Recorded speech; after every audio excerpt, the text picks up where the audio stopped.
నమస్తే, నేను అంకిత. జగన్ కోసం బీజేపీ వెయిట్ చేస్తుందా? ఆయన తిరుమల రావాలని కోరుకుందా? ఆయన కోసం నిరీక్షించిందా? కానీ ఫైనల్గా చూసుకుంటే ఒక ట్విస్ట్ అయితే జరిగింది. సో ఇదే టాపిక్ పైన డిస్కస్ చేయడానికి నాతో పాటు సీనియర్ జర్నలిస్ట్ జగదేవ్ సార్ ఉన్నారు. ఆయనతో మాట్లాడదాం. Hi sir. Hello sir, BJP Jaganmohan Reddy కోసం వెయిట్ చేసినట్లు తెలుస్తుంది. ఆయన తిరుమల రావాలి అని కోరుకున్నట్లు, ఆయన కోసం నిరీక్షిస్తున్నట్లు కూడా తెలుస్తుంది. మరి ఫైనల్గా చూస్తే అసలు ట్విస్ట్ మనందరికీ తెలిసిందే. మరి ఎందుకు బీజేపీ అంతగా ఆయన్ని రావాలి అనుకుంది తిరుమలకి? బీజేపీ అంటేనే అందరూ ముద్ర వేసేసారు, ఒక మతతత్వ పార్టీ అన్నట్టుగా. ఇట్లాగని మరోవైపు సనాతన ధర్మంకి ఎప్పుడు ఇబ్బంది కలిగినా, హైందవ సిద్ధాంతాలకు ఎప్పుడు భంగపాటు కలిగినా ఫస్ట్ గలమెత్తుకునేది బీజేపీయే. బట్ మన భారతదేశంలో స్వయంగా మతం పేరుతో పార్టీ పేరే పెట్టుకొని నడిపిస్తే అది మతతత్వ పార్టీ కాదు. బట్ బీజేపీలో కొంతమంది నాయకులు ఇటువంటి నినాదాలు చేస్తే మాత్రం మతతత్వ పార్టీ అని అనేస్తారు. చూడండి, మనది సెక్యులర్ దేశం అంటారు, లౌకిక రాజ్యం అంటారు. ఊరికే బయటికి స్టేట్మెంట్లు, లోపల మాత్రం ఒక పర్టికులర్ మతానికి, పర్టికులర్ వాదానికే స్టాండ్ బై ఉంటారు. అలాగే సో ఇక్కడ జగన్మోహన్ రెడ్డి గారి వ్యవహారము ఎప్పటి నుంచో ఉంది. గత 5 ఏళ్లలో కూడా ఆయన ముఖ్యమంత్రిగా ఉన్నప్పుడు బీజేపీ అండ చూసుకొనే, బీజేపీ కేంద్ర ప్రభుత్వం యొక్క అండదండలతోనే ఈయన నచ్చినట్టుగా చేసుకెళ్లారనే ఒక వివాదం అయితే నడుస్తుంది. అంటే అది రోమరా అంటే కొన్ని యాంగిల్స్లో వాస్తవం కూడా అయి ఉండొచ్చు. ఎందుకంటే ఇదే భారతీయ జనతా పార్టీ హైందవ ధర్మం పట్ల కానీ, సనాతన ధర్మం పట్ల కానీ ఎక్కడైనా ఇబ్బందులు కలిగినప్పుడు ఫస్ట్ గలమెత్తుకునేది, దానికి సంబంధించి నిరసన తెలియజేసేది, అవసరమైతే దాన్ని ఉద్యమ రూపం దాల్చేలా చేసేది కూడా బీజేపీ అయినప్పుడు, జగన్మోహన్ రెడ్డి గారు ముఖ్యమంత్రిగా ఉన్నప్పుడు కొన్ని దారుణాలు అయితే జరిగాయి. ఏమిటవి? తిరుమల తిరుపతి దేవస్థానం దగ్గర నుంచి కింద స్థాయి చిన్న దేవస్థానాల వరకు దేవాదాయ శాఖలో ఉన్న చాలా దేవాలయాల్లో కొన్ని రకాల ఇక్కట్లు, ఇబ్బందులు జరిగాయి. ఎటువంటివి? రామతీర్థాల్లో అందరికి తెలిసిందే, రాముని విగ్రహం ధ్వంసం కానీ, మరొక దగ్గర రథం కాల్చివేయడం కానీ, లేదంటే దేవాదాయ శాఖకు సంబంధించిన భూములను అన్యాక్రాంతం చేయడం కానీ, అది కాకుండా దేవాదాయ శాఖకు సంబంధించి దేవాలయాల్లో షాపులు పెట్టుకునే వాళ్ళకి టెండర్ రూపంలో కాకుండా సొంతంగా వాళ్ళే ఇచ్చుకునేలాగా ఈవోల్ని ఆదేశించి, కొంతమంది ఈవోల్ని భయపెట్టి మొత్తానికి వాళ్ళ ఆధీనంలో తెచ్చుకునేలా చేయడం కానీ, చాలా ఇలా రకరకాలుగా. మరి తిరుమల అంటే చెప్పక్కర్లేదు, లడ్డు వివాదం నడుస్తున్నది. ఇన్ని అయినప్పుడు గతంలో కూడా తిరుమలలో క్యూ లైన్లో వాళ్ళు ఉండే వాళ్ళకి ఏమీ ఇవ్వట్లేదని, అలాగే తిరుమలలో అన్యమతస్థులు కూడా ప్రచారానికి సిద్ధపడుతున్నారు, అన్యమతస్థులు కూడా దాంట్లో ఉద్యోగాలు చేస్తున్నారు. అలాగే వెంగమాంబ అన్నదాన సత్రంలో కూడా నాసిరకమైన భోజనాన్ని అందిస్తున్నారని ఇన్ని విమర్శలు వచ్చినా స్పందించిన బీజేపీ ఇప్పుడు ఎందుకు లడ్డు వ్యవహారంలో సీరియస్గా తిరుపతి ఆయన రావాలని కోరుకుందంటే, గతంలో ఏదైతే బీజేపీ వాళ్ళ యొక్క ప్రభుత్వానికి లేదా రాజ్యసభలో వాళ్ళ ప్రభుత్వానికి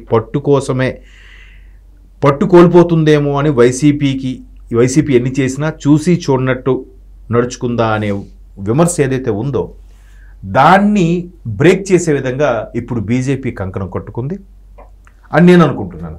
అండ్ మోర్ ఓవర్, కూటమి ప్రభుత్వం ఆంధ్రప్రదేశ్లో ఏర్పడిన తరువాత బీజేపీ సుమారుగా 8-9 ఎమ్మెల్యే సీట్లు సంపాదించుకుంది, 3 ఎంపీలను సంపాదించుకుంది. అంటే that credit goes to TDP అని జనసేన. టీడీపీ భాగస్వామ్యం ఎక్కువ ఉంది, జనసేనది ఒక భాగం ఉంది.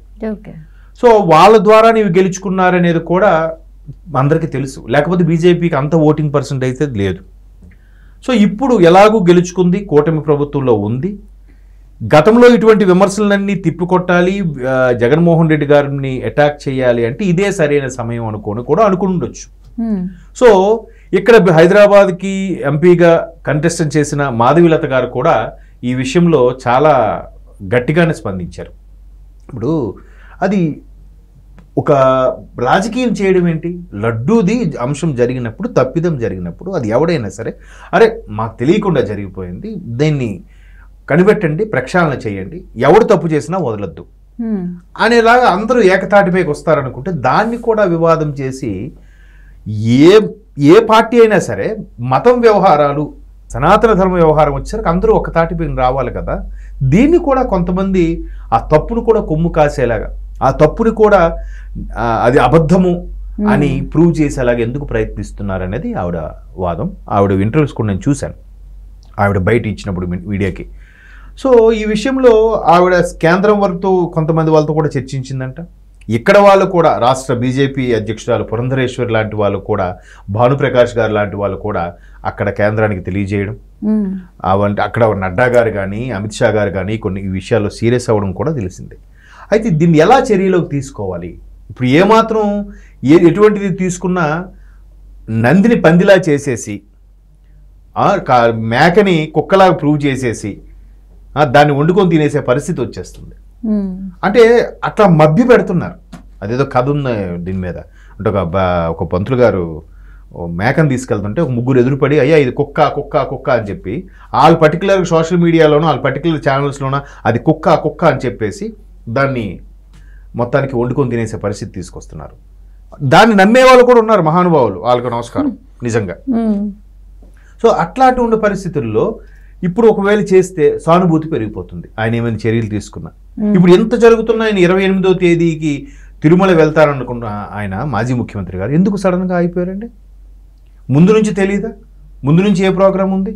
ఇప్పుడు ఎందుకు మానుకున్నారు? ఒకవైపు కూటమి ప్రభుత్వంలో ఉండే టీడీపీ జనసేన బీజేపీ ఉన్నప్పటికీ టీడీపీ జనసేన బాగానే స్పందించారు, మీరు రావడానికి వీల్లేదు, వచ్చినా మీరు ఖచ్చితంగా డిక్లరేషన్ మీద సంతకం పెట్టాలి, ఇది రాద్ధాంతం చేయడానికి మీరు వస్తున్నారు అని చెప్పి ఎన్నన్నా కూడా ఇది కావాలని మనం హైలైట్ అవుతామని చెప్పి వద్దామనుకున్నారు. బట్ ఎప్పుడైతే బీజేపీ తిష్ట వేసిందో, బీజేపీ తిరుమతిలోనే తిష్ట వేసి అందరి నాయకుల్ని అందరినీ సమీకరించిందో, దీని వెనక ఆర్ఎస్ఎస్ విహెచ్పి వాళ్ళు కూడా సమాయత్తం అవుతున్నారనే వార్తలు కూడా నేను విన్నాను. ఎంతవరకు వాస్తవం తెలియదు, అయినా అయ్యుండొచ్చు. సనాతన ధర్మం గురించి ఎక్కడ ఎట్లాంటి ఇబ్బందికర పరిస్థితులు వచ్చినా ఖచ్చితంగా విహెచ్పి ఆర్ఎస్ఎస్ ఎప్పుడూ ముందు వరుసలో ఉంటాయి. అలా ఉండబట్టి కొంతవరకైనా సనాతన ధర్మం మీద గురించి మాట్లాడేవాడు భయపడుతున్నాడేమో, కొంతవరకైనా ఒళ్ళు దగ్గర పెట్టుకుని ఉంటున్నారేమో దీని మీద విమర్శించేవాళ్ళు. సో వాళ్ళు కూడా సమీకరించడం, మాధవీలత గారు లాంటి వాళ్ళు కూడా తిరుపతిలో వెళ్ళి ఆయన వస్తే మనం ఎలా వస్తారో చూద్దాం, మనము నిరసన తెలియజేద్దాం అన్నట్టుగా ఉండడం. ఇది యాక్చువల్గా ఎక్కడంటే సరే స్టేట్లో ఏం కాదులే, సెంట్రల్ తలుచుకుంటే మళ్ళీ ఇబ్బంది అవుద్ది. ఎందుకంటే గతంలో ఇటువంటి సెంట్రల్లో ఉండే కాంగ్రెస్ పార్టీ తలుచుకుంటేనే కదా ఆ కేసులు ఇప్పటికీ వెంటాడుతున్నాయి ఆయనకి. 10-12 ఏళ్ళుగా ఆయన అరెస్ట్ అవ్వడము, 16 నెలలు జైల్లో ఉండడము, ఇప్పటికీ ఆ సిబిఐ ఈడీ వ్యవహారాలు ఆయన శుక్రవారం వెళ్ళి సంతకం పెట్టి రావడము, కోర్టుకు హాజరవడం, ఇవన్నీ జరుగుతున్నాయి.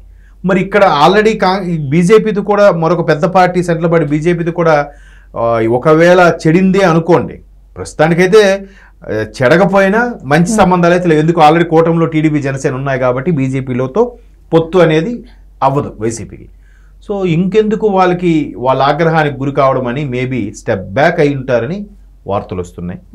నేనైతే అలా అది కూడా ఒక రీజన్ అయి ఉండొచ్చు. ఇంకో రీజన్ ఏంటంటే వెళ్తే డిక్లరేషన్ సంతకం పెట్టాలిగా, ఒప్పుకోరుగా. బీజేపీ వాళ్ళు గట్టిగా పట్టుబడుతున్నారు. ఇంకా టీడీపీ జనసేన వాళ్ళు సరే రాని, మీరు సామరస్యంగా శాంతంగా సమన్వయంతో నిరసన తెలియజేయండి తప్ప ఎక్కడ గొడవలు చేయడానికి వీల్లేదు అని చెప్పి ఎక్కడెక్కడ కార్యకర్తల్ని నాయకుల్ని కూడా ముందస్తుగా అదుపులోకి తీసుకున్న ప్రయత్నం చేస్తామనుకున్న డిపార్ట్మెంట్ వాళ్ళకి టీడీపీ జనసేన ఈ సజెషన్స్ ఇచ్చింది. వెంటనే ఓకే అనుకున్న టైంలో ఈయన ప్రోగ్రామ్ క్యాన్సిల్ అయింది.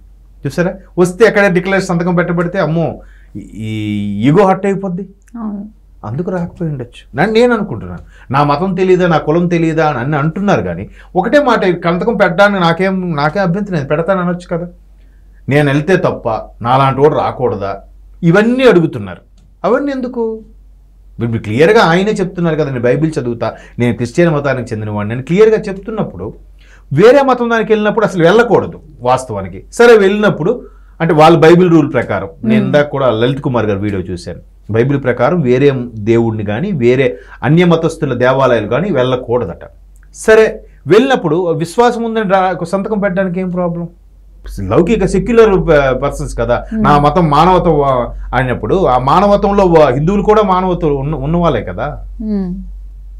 మరి బీజేపీకి భయపడ్డారో, డిక్లరేషన్ చేస్తే నా ఇజ్జత్ పోతుంది అనుకోవడం భయపడ్డారో తెలియదు, కానీ మొత్తానికి ప్రోగ్రామ్ క్యాన్సిల్ అయింది.